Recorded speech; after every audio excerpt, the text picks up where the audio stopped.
Anyhow, coming to you live, today is the feast of Saint Paul, and it's actually called the Feast of the Conversion of Saint Paul. And why is that important to us today? Because to me, without Saint Paul, who was one of the earliest, first writers of the New Testament, the apostles, the apostles and other books, and the one I want to talk to you today about is in Ephesians, the letter he wrote to Ephesians. But the reason Saint Paul is so important to me is because Saint Paul came and he was knocked off his horse. How many of you guys, you Christian guys out there, how many of you have been knocked off your horse? Or are you still waiting for that to happen? See, St. Paul had the bad association. He didn't have the right association. St. Paul wasn't hanging around men of valor and men of honor. He was hanging around bloodthirsty people who wanted to persecute and kill what was called the Way, which was Jesus and the Christians.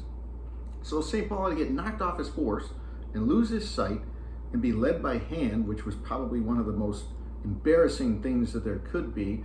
And the poorest of the poor person had to be led around by hand because they were blind or crippled or lame. So this happened to St. Paul.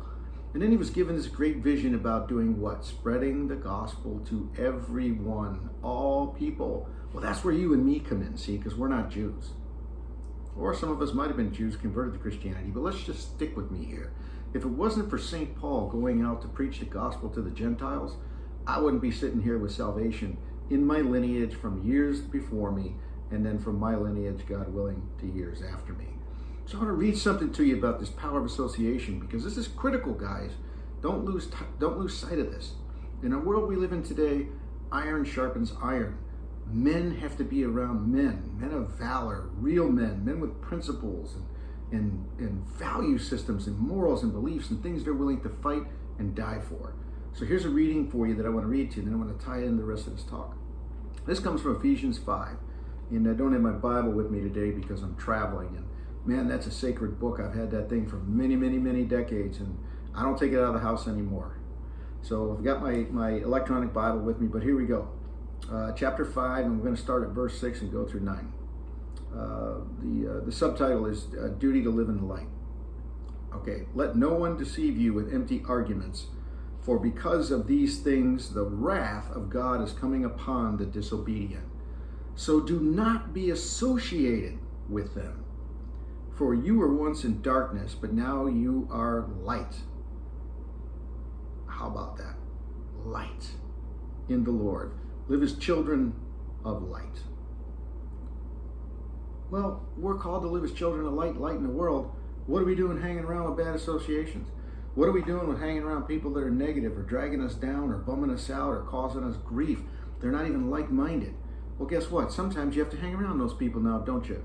No, you don't, ever. You might be associated with them through places you can't avoid, like the workplace. But you can avoid just about every other place.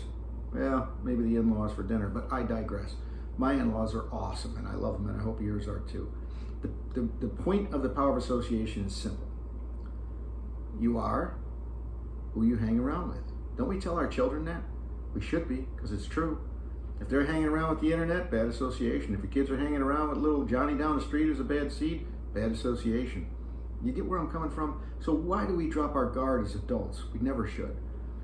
Look for and hang with people of like mind who share your Christian faith, share your walk, and are associated.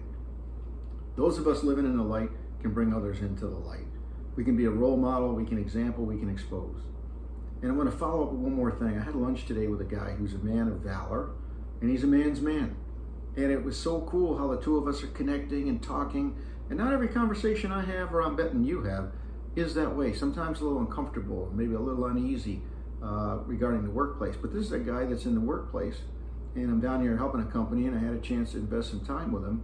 And I just realized how fulfilling it is to hang around with real men who stand for something, who have a purpose and a cause in their life, traditionally greater than themselves. So take a look at Ephesians, take a look at St. Paul, especially the conversion of St. Paul. That guy was hanging around the wrong people with the wrong ideas, and he was heading down the wrong path, total destruction for sure. But he got knocked off his horse, went blind, and had to be led by the hand. I hope some of you guys aren't waiting to get knocked off your horse. I hope some of you guys out there listening to my message are ready to just get off the horse and start a new direction. Start with the power of association. Start hanging with people that share your values, believe in your systems, and start hanging around people that you wouldn't be afraid to leave your wife with or your children with. How about that for a measuring stick? Hey, God bless you. I hope this message finds you well. And let's pray for the world. Let's pray for our wives. Let's pray for our children. And again, I said I'm in location, so I'm a little out of my element here with the studio. I hope you forgive me for that. But if you like what you're hearing here on this channel, share it with the people that you know the best, love the most, and care about. And if you would, subscribe to this channel, and you'll get my daily messages out. God bless you. Have a great day. Hope to see you out in the trail someday. And good luck in all you do, but whatever you do, keep praying, and make sure you're praying for your wife and your children. Talk to you soon.